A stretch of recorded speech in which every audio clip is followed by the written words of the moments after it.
بل یو مسله ده ذبح کولو وخت کې جانور چې کله ذبح کوي نو اکثر کسان یو کس نه ذبح کوي چا قرباني وي ټول پیچاړه وي لغونه یو وي لغونه بل وي لغونه بل وي نو په دې وخت کې هر یو کس باندې هغه دا واجب ده چې هغه بسم الله وي تکبیر د ذبح کولو هغه به وي یو کس ویلا او بیا بل چورکه ورکړه دی بل اون ویلا نو دا قرباني مردار شو هر یو کس چې کوم ذبح کوي هغه الله باندې دا لازم ده چې هغه تکبیر وي ها کته نه ای رشوا نو بیا د قرباني جایز ده که ای رشوا لیکن کته ته پته نه مسله ورته پته نه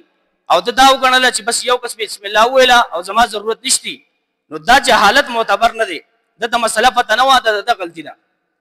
او دا مسلې د کول ته من فرض وو دا وایي چې بس هغه کس بسم الله ویلا پیرنیو او زما ویلو ضرورت نشتی او مسله ورته معلومه نه وا او د بیا هغه من چاړه ولانو دا قرباني چې دا مردار شو